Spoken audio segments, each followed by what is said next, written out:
Hello, friends and colleagues. Welcome to Ad Chatter from Ad Pulp. I'm the editor, David Burn. This is Dan Goldgeier, longtime contributor. Hello, Dan. You're in Seattle. How are things? Things are all right, all things considering. We have been in the middle of this thing longer than most of the country, so it's want to see some light on the other side, but don't know when that's going to be. But things are okay, all things considering for me. Good to hear. Dan, it's been a little while since we've seen you on the website, so I'd like to just kind of reintroduce you for a second to the audience. And in case you don't know, Dan's a Seattle copywriter, and he's written two books. Is that right, Dan? Two? Yeah, two. Two books. First one is View from the Cheap Seats, which is a collection of Dan's writing on Talent Zoo, and the other one is Killer Executions and Scrub Decks. Tell us about that one for a second. Yeah, well, a lot of people like to make fun of the language and the jargon that our industry uses and business in general. Words like ideate and unpack and think outside the box. And so I decided to poke a little fun at that. There's a certain level of language that is used in advertising agencies. And when we talk about killers, which it has multiple uses, killers can be, great, or things can get killed, which means they're dead. As I like to say, you can have a killer ad killed before you get a chance to execute it. So you can say that, and it makes sense if you work in the ad industry, but if you don't, it's a WTF moment. So I decided to write a little book. It's available on Amazon for about $6, and it'll give you a chuckle or two. Excellent. Read Dan.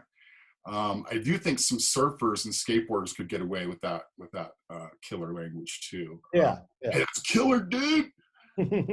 So anyway, we are here to, this is a little pilot test of a program where Dan and I get around the water cooler and we talk about ads. We want to make it quick and entertaining. So what we're going to do is we're going to introduce some ads. We're going to look at them, and then we're going to just chat for a few minutes about each ad and wrap up. So let me share my screen and we'll look at this first ad, Dan. It's from Farmers Insurance, which we're all familiar with this campaign, I do believe. It's been a long-running campaign, and what they've done is they've updated it. Let's take a look at the commercial and then we'll chat.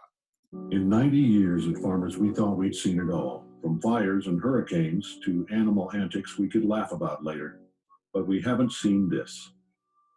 So Farmers is reducing auto premiums by 25%, extending payment due dates, and expanding coverage for the delivery drivers who are carrying us through. And then we'll do the next thing, and the thing after that, until this is another thing we've seen and done.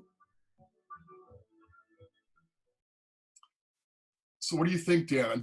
I see that as a smart extension of the existing campaign. What are your thoughts? Yeah, I think this is one of the best of the type of spots we've seen in the last month where companies have had to address the moment, and they've had to talk about what's going on right now. One of the things we saw has been floating around the web has been the sort of supercut of brands that have done spots that are sort of emotional and sort of reactive to the moment, and they all sound the same. And I think part of what makes that so disconcerting is that many of them haven't, they've had to sort of radically shift their tone and what their message that has nothing to do with what they've ever said even a month before in their ad campaigns. This is great because Farmers acknowledges where they were as a brand and what they did as a campaign even up until a few weeks ago. You've got J.K. Simmons acknowledging, okay, we have seen, and in the last 90 years, we thought we'd seen it all, but we haven't seen this. And it's a reference to the long-running campaign that they've had, which has built a lot of brand equity for them. So, I love the fact that at the end, they're hopeful. This will be another thing that we've seen and done. And then they do talk about a couple of the moves that they're making to help their customers along. So I think that they really nailed this one very well. It's a 30-second spot.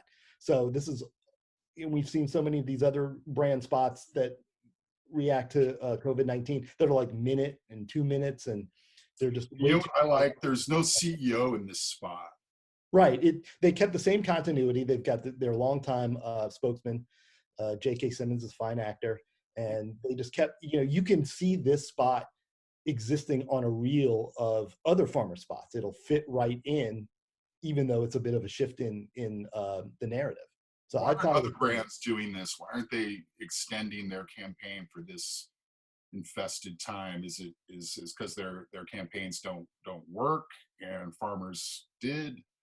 it's a great question. I have no idea. I think a lot of them have. I think first off, you have to realize that it's not easy to create these spots, even though we like to make fun of them.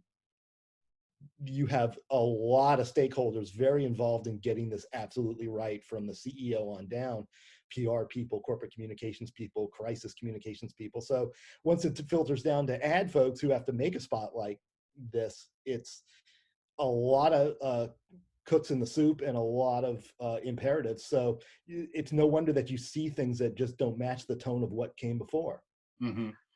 And I do like in this spot that it's not just a commercial, in the sense that it's not only a brand build. They're actually telling their customers and others what they're doing to help. Yeah, they've got something to offer. And that's, I think that's one of the keys to success in this last few weeks, is if you've got some relevance, you've got a business or a product that, is certainly in demand or needed, then tell me what you're doing now. They have something to offer. You heard it here, Dan Goldgeier. I love that. And all brands need to have something to offer, whether it's COVID-19 nice. time or not. Let's we're going to talk about that one in a second. Let's talk GoDaddy for a minute. This is actually a 60, so we'll sit back and watch this for one whole minute. Open. Remember having that feeling for the first time? The first day you opened? The first day you had a customer? The first day you taught a class? Had a client? A patient? A session? Open. Remember the night before you opened? Who could ever sleep? Open. But there's a different question you're being asked now. Are you going to remain open even when your doors are closed? Open. That's how we show who we are. And there's another way to be open, to pull together or push, depending on the door. And we are making it work. And we will continue to make it work together, because open we stand. Okay, that is not the GoDaddy of old that so many people disliked. Oh yeah, a few years ago they were very much about the TNA and Danica Patrick and a few others. Yes, there's no race car driver, and also here we have this very deep, rich, resonant voiceover. Mm-hmm. I'm not sure who the actor is, but this is a new page for GoDaddy. What do you think of this spot? Okay, so it's Donald Sutherland. I looked that one up. It's good. Him pitched way deep and way down. So I'm kind of in a mixed bag on this spot, because I like the script. I like the sentiment that you understand what a small business person feels when they open for business. But then I'm not sure where the spot goes, because if you think about it, let's go back to about mid-March, if you're a small business person and you realize that you are about to lose your business, literally, if you can't pivot online or offer some sort of digital alternative, whatever adjustments you have to make, well, where do you turn? I mean, there's a much more sense of urgency, I think, that would be needed in this spot. And I'm not sure that GoDaddy quite captured it. I think they went for the general anthem, maybe a little too much in this case. This is the 60, and it could be chopped up into 15s, and maybe it is. Yeah, I'm not sure, but this 60 kind of allows, I believe, for the full story, the full narrative arc. And I agree with you that the copy is strong, especially in the beginning when they're talking about, do you remember the first time you opened your business? And that's strong. That's a hook. Yeah. And the tension is building, building, building, up and up. The problem builds, and then you go down to the denouement, which is what? Open We Stand. They're saying, look, you know, click over to Open We Stand. We have this resource for small businesses. I did click over. It's a content play from GoDaddy. So this is an all new GoDaddy. I find it a much better page for them to be on.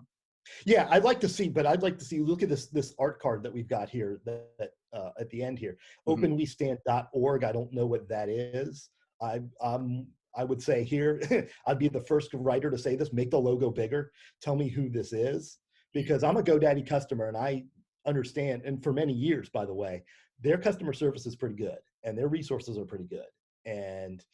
But if you're a small business person who doesn't have a web person, who doesn't have somebody who can help you pivot on a weekend or a week, you need to know where to go and fast. So as far as I can tell, they just created this Open We Stand. Yeah. And it says resources for tough times. And you click and you find out, you know, here's some content, you can read about it. Let's go over to their home. There's the commercial, and they're trying to say, you know, who's involved in this and so on. So this is the kind of content play that I can see myself recommending. I think it's well done, and it's a new page for them to be on. But I agree with you. You get to the end of the commercial, and it's not a perfect indie by any stretch, because we've never heard of this thing, Open We Stand. And yes, you just created it and go find out. But asking people to click around, you know, they want to make their own clicks. Yeah. So I don't know if it's the best spot, but I thought it was dramatically different than what they've done in the past. And for sure. Yeah.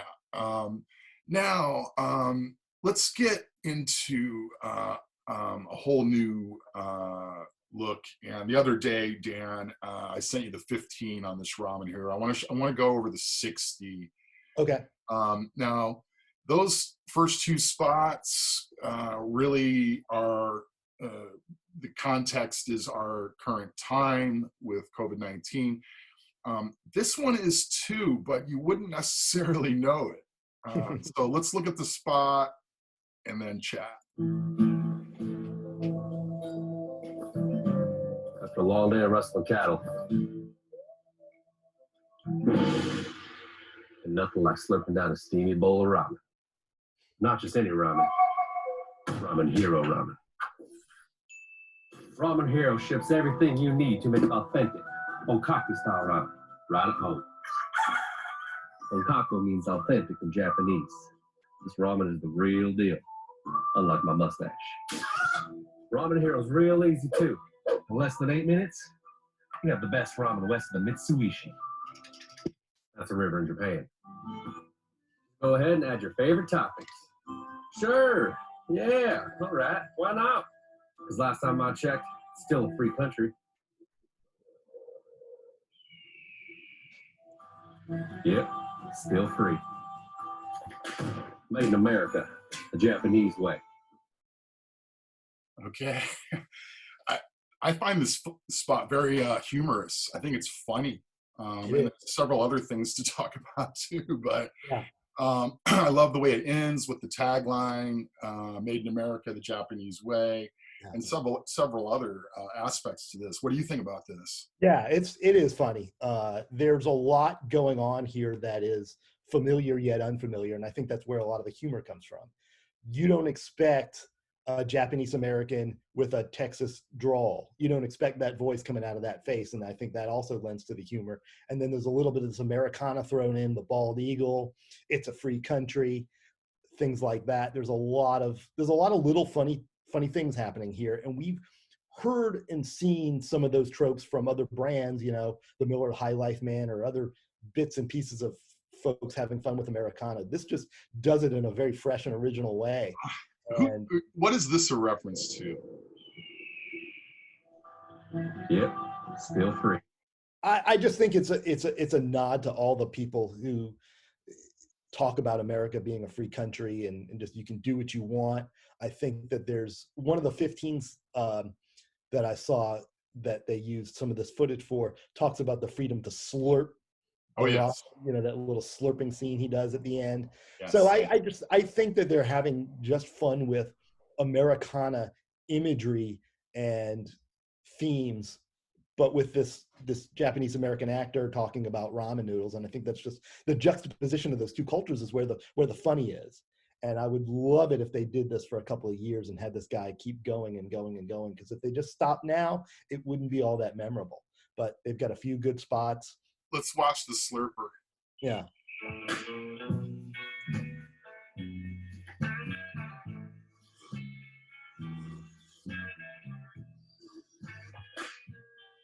Slurper is legal in all 50 states.